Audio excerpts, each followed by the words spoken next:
Assalamualaikum warahmatullahi wabarakatuh. Dan pada video kali ini kita akan mengisahkan tentang salah seorang sahabat dan sekaligus paman Rasulullah Shallallahu Alaihi Wasallam, yaitu singanya Allah, Hamzah bin Abdul Muttalib, singa Allah dan Rasulnya. Hamzah bin Abdul Muttalib, paman Nabi yang satu ini, dikenal luas di masyarakat Arab sebagai pemuda cerdas dan pemberani. Ketangkasannya dalam bermain pedang dan kuda dikenal luas di masyarakat Quraisy Mekah, bahkan di kalangan suku-suku Arab sekitar Mekah. Beliau senang menyendiri dan berburu di padang pasir. Oleh karenanya, beliau sering menjadi incaran kejahatan di padang pasir yang sepi. Pada suatu hari datang sekelompok pria berkuda dan berkata kepadanya, "Serahkan apa yang kau dapat." Hamzah bin Abdul Muttalib hanya terdiam. Lalu berkata salah seorang lainnya, "Mungkin dia ingin melawan." Hamzah bin Abdul Muttalib menjawab, "Akan lebih adil jika kita bagi dua saja." Orang-orang itu langsung turun dari kudanya untuk menyerang Hamzah bin Abdul Muttalib. Hamzah bin Abdul Muttalib melawan mereka sambil berkata, "Rasakan serangan Hamzah bin Abdul Muttalib." Semua orang ketakutan dan berlari pontang-panting. Jika disebut namanya, siapapun dan berapapun jumlah orang yang berniat jahat terhadap dirinya pasti akan tunggang-lunggang menghindarinya. Nama Hamzah bin Abdul Muttalib semakin bersinar ketika saat berburu ia berhasil membunuh seekor singa. Tubuhnya dikuliti dan diletakkan di pelana kuda. Maka saat memasuki kota Mekah, penduduk Mekah semakin mengaguminya hingga ia disebut sebagai Sayyid al-Usud ataupun sang pemburu singa. Sebagai putra Abdul Muttalib, Hamzah bin Abdul Muttalib demikian peduli terhadap nasib keponakan tercintanya, Nabi Muhammad Sallallahu Alaihi Wasallam. Sejak kecil, Hamzah sudah mengenal dekat sifat Nabi Muhammad SAW. Kejujuran dan keluhuran budi keponakannya itu selalu membuatnya takjub dan bersimpati. Dia sangat paham dengan Nabi Muhammad SAW sejak kecil karena umurnya hanya terpaut 2 tahun. Maka sejak Nabi Muhammad SAW mulai menyuruh pada Islam di usianya 40 tahun dan mendapat kecaman dan ancaman Quraisy, Hamzah bin Abdul Muttalib selalu membela dengan sepenuh hatinya. Beliau mendatangi orang-orang Quraisy dan berkata, "Dengarkan baik-baik apa yang akan aku katakan ini." Sebelum ada yang berbicara, "Demi Tuhan, siapa yang mengganggu kakakku Abu Talib dan keponakanku Muhammad, akan aku buat mereka marah dan tak sanggup menghadapiku." Dan andai saja tidak dicegah oleh Abu Talib, kakaknya sendiri, Hamzah yang sangat ditakuti Quraisy sudah menghunuskan pedang untuk menyerang siapa saja yang menyakiti Nabi Muhammad SAW. Sayyidina Hamzah berkata, "Bagiku tidak ada jalan lain bagi mereka selain dengan pedang. Aku bersumpah, siapa yang berani menyentuh Muhammad pasti berhadapan denganku dan tidak akan ada satupun yang lolos dariku." Abu Talib menjawab, "Jangan begitu, tidak dengan cara kekerasan, wahai Hamzah, tapi menghadapi Quraisy dengan cara yang lembut. Aku khawatir mereka membalas dendam pada kaum muslimin yang lemah. Tapi jika mereka ingin menyakiti Muhammad," Hamzah bin Abdul Muttalib langsung menjawab, "Kita tekan mereka dengan kekuatan senjata. Apa yang kita takutkan, wahai kakakku Abu Talib? Padahal kita punya kekuatan yang hebat." Abu Talib berkata, "Tenanglah wahai Hamzah. Saat kaum Quraisy mengancam siapa saja untuk memeluk Islam, Sayyidina Hamzah justru tampil melindunginya bersama kakak-kakaknya seperti Abu Talib dan Abbas bin Abdul Muttalib. Suku-suku lain di luar Mekah yang ingin memeluk Islam bahkan ia kawal hingga rumah keponakan tercintanya Nabi Muhammad SAW tanpa ada yang berani mengganggunya. Padahal Hamzah sendiri tidak memeluk Islam. Diceritakan saat Hamzah berjalan dengan salah seorang sahabatnya, sahabatnya itu berkata, "Tenangkan dirimu wahai sahabatku. Jika menjadi pengikut Muhammad, pasti kau beruntung. Ikutlah masuk denganku wahai Hamzah." "Kau saja yang masuk wahai sahabatku," kata Hamzah. Namun begitu saat ia mendengar ayat Al-Quran, ia tertegun dan hatinya yang keras itu mencair. Dan pada suatu hari, Hamzah bin Abdul Muttalib tidak sengaja mendengar Abu Huzaifah sedang melantunkan ayat suci Al-Quran yang artinya, "Sucikanlah nama Rabbmu yang paling tinggi, yang menciptakan dan yang menyempurnakan penciptaannya, dan yang menentukan kadar masing-masing dan memberi petunjuk, dan yang menumbuhkan rumput-rumputan, lalu dijadikan rumput-rumputan itu kering kehitam-hitaman." Dia berkata kepada Abu Huzaifah, Lanjutkan saja wahai Abu Huzaifah." Dia begitu terpikat dengan untaian Al-Quran yang lama-kelamaan ia yakini bukan dari untaian buatan manusia. Kaum Quraisy yang tidak bisa menyentuh Nabi Muhammad SAW kemudian melampiaskan amarah mereka kepada para pengikut Nabi Muhammad yang lemah, kepada para kaum mukmin yang berasal dari budak dan kaum miskin Mekah. Hamzah bin Abdul Muthalib semakin geram. Ia tidak bisa membela kaum lemah pengikut Nabi Muhammad SAW karena tidak memiliki hubungan kekerabatan dengan mereka. Ia baru bisa bertindak jika Muhammad sang keponakannya sendiri yang disakiti. Hingga pada suatu ketika Sayyidina Hamzah bin Abdul Muthalib berkata kepada Abu Talib, "Ketahuilah wahai kakakku Abu Talib, kaum Quraisy tidak berani mendekati Muhammad, tapi mereka tidak takut dengan kaum muslimin yang lemah." Hingga suatu ketika Abu Jahal yang paling membenci Nabi tak kuasa menahan diri hingga mencaci dan menyakiti Nabi Muhammad SAW. Lalu saudara Abu Jahal bertanya kepada Abu Jahal, "Kenapa kau menyakiti Muhammad wahai saudaraku? Ini akan memicu kemarahan Bani Hashim. Perbuatanmu sangat ceroboh sekali." Abu Jahal hanya terdiam saja. Lalu salah seorang dari mereka berkata, "Tapi Muhammad melarang keluarganya bertindak, barangkali mereka takut." Seseorang yang lain menjawab, "Keluarga Bani Hashim tidak pernah merasa takut." Abu Jahal melanjutkan, "Kalau begitu, mana mereka? Di mana mereka?" Lalu tiba-tiba salah seorang dari mereka berkata, "Awas, Hamzah datang." Mereka hanya terdiam membisu. Mendengar perbuatan Abu Jahal, Sayyidina Hamzah bin Abdul Muthalib yang baru tiba dari berburu begitu marah dan langsung menuju ke Darun Najwah, yaitu tempat berkumpulnya orang-orang Quraisy. Hamzah langsung menghampiri Abu Jahal dan memukulnya bertubi-tubi dengan busurnya hingga tersungkur dan berdarah. Hamzah bin Abdul Muthalib berkata kepada orang-orang Quraisy, "Aku menganut agamanya. Kata-kata dia adalah kata-kataku juga. Rasakan pembalasan dari keluargaku." Seluruh petinggi Quraisy terkejut dengan keberanian Hamzah. Mereka semakin terkesima ketika Sayyidina Hamzah dengan amarahnya tiba-tiba mengucapkan kata-kata yang mengagetkan bahwa dirinya seorang pengikut Nabi Muhammad SAW. Hamzah mengucapkan dua kalimat syahadat, yaitu "Asyhadu an la ilaha illallah wa asyhadu anna Muhammadar Rasulullah", yang artinya "Aku bersaksi tiada Tuhan selain Allah dan aku bersaksi bahwa Muhammad adalah utusan Allah." Dan inilah peristiwa Islamnya paman Nabi, seorang pemburu singa, yaitu Hamzah bin Abdul Muthalib. Kabilah anti-Islam, keluarga besar Abu Jahal, segera bergegas melindungi dan akan membalas. Namun Abu Jahal melarang karena dia telah menyakiti keponakan Hamzah. Maka Hamzah yang sehebat itu ternyata tetap memiliki sifat yang tawadhu. Dia orang besar tetapi tawadhu. Suatu hari Hamzah ditanya oleh seseorang, "Siapa yang lebih besar wahai Hamzah, kamu atau Rasulullah?" Orang itu sebenarnya bertanya tentang masalah usia, artinya siapa yang lebih tua usianya. Tapi Sayyidina Hamzah kemudian mengatakan, kata Hamzah bahwa Rasulullah lebih besar daripada saya, tapi saya dilahirkan lebih dahulu daripada beliau. Kalau dipikir-pikir, apa sulitnya seorang Hamzah menjawab bahwa saya yang lebih tua, saya lebih besar secara usia daripada Nabi Muhammad SAW. Tapi lihat, adab Sayyidina Hamzah mengajarkan kepada kita tentang adab kepada orang yang mulia, kepada orang yang berilmu, apalagi Rasulullah SAW. Sejak itu Hamzah bin Abdul Muthalib selalu mendampingi keponakannya Muhammad SAW dalam suka maupun duka. Beliau menjadi perisai bagi tangan-tangan yang akan menyakiti Nabi. Keberanian dan ketangkasannya yang menaklukkan Quraisy membuka pintu bagi penduduk Mekah dan suku lain yang ingin memeluk Islam. Kaum Quraisy semakin keras menindak para pengikut Islam dari kaum-kaum lemah. Andai saja tidak dilarang oleh Rasulullah, Hamzah tentu sudah bertindak dengan pedangnya.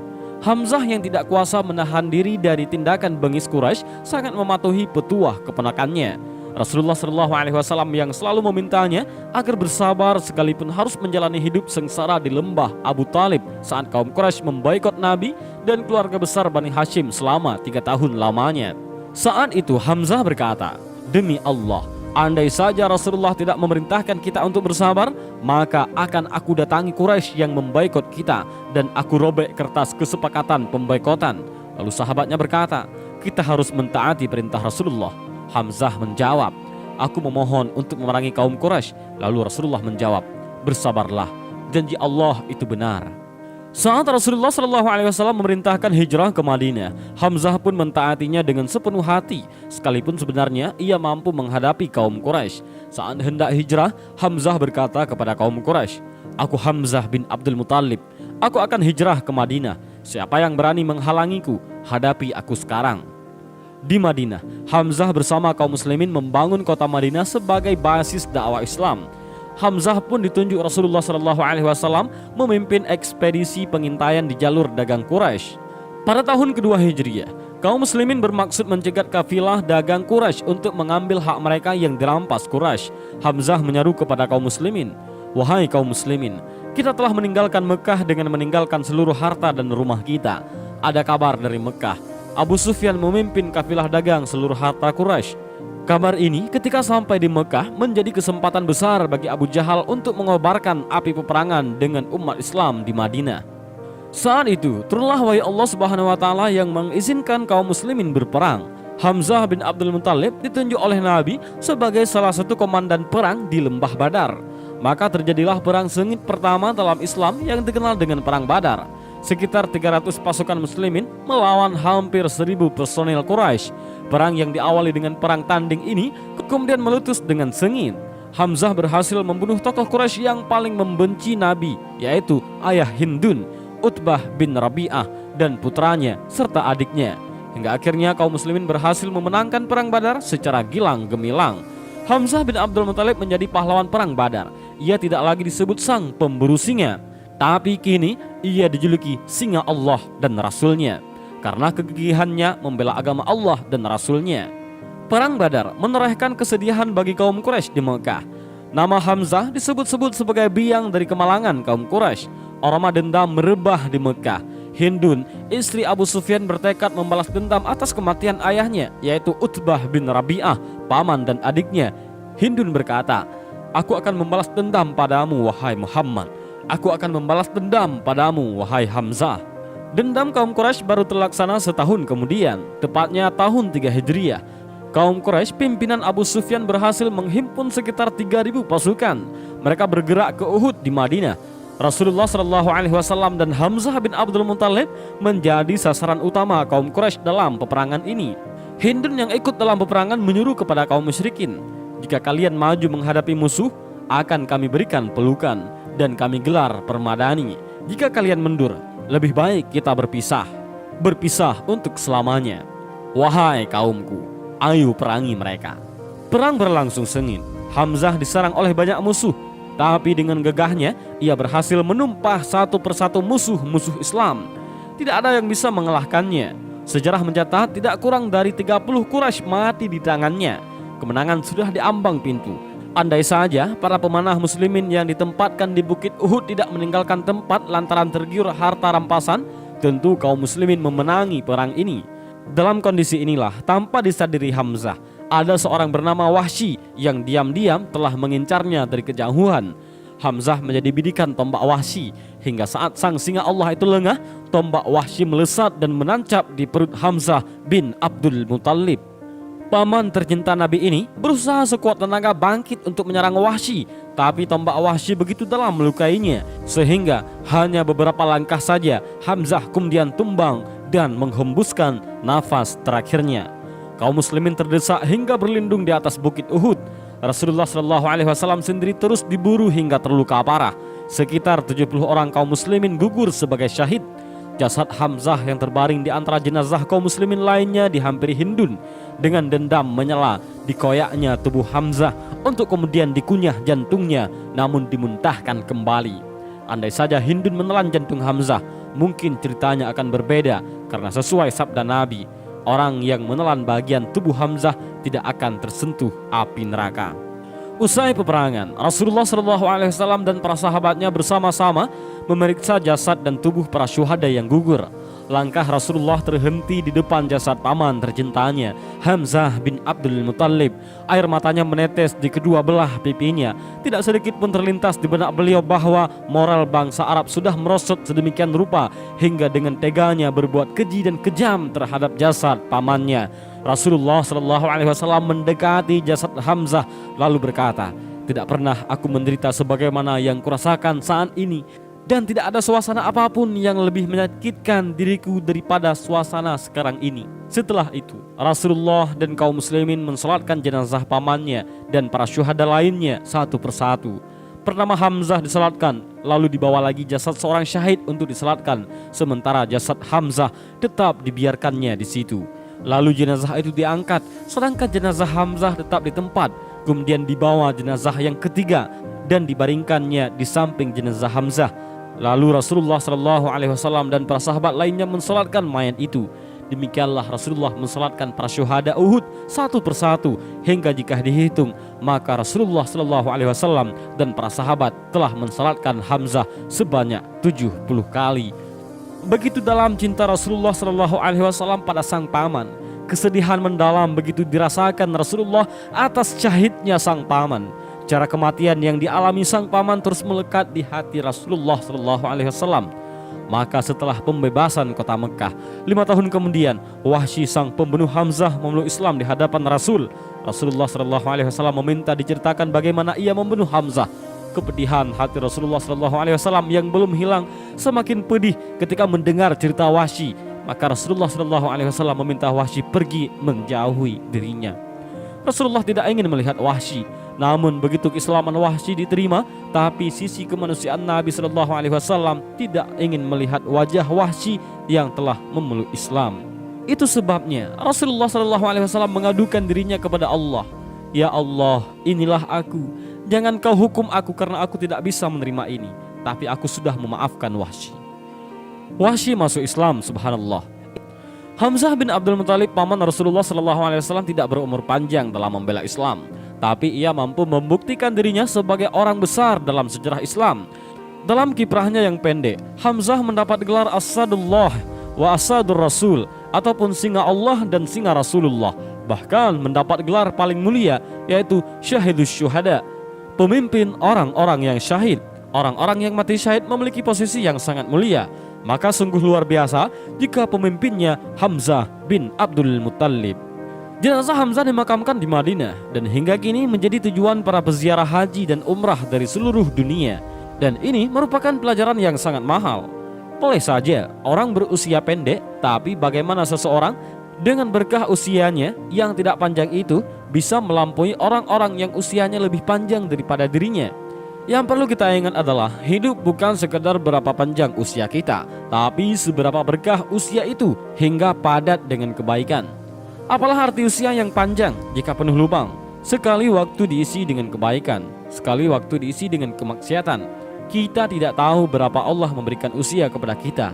Maka isilah waktu kita dengan kebaikan semata-mata, seperti Sayyidina Hamzah bin Abdul Muthalib. Dan inilah sedikit kisah tentang pemimpin para syuhada, Sayyidina Hamzah bin Abdul Muthalib, singa Allah dan Rasulnya. Mudah-mudahan video ini bermanfaat bagi kita semua. Amin ya rabbal alamin. Wallahu a'lam bishawab. Assalamualaikum warahmatullahi wabarakatuh.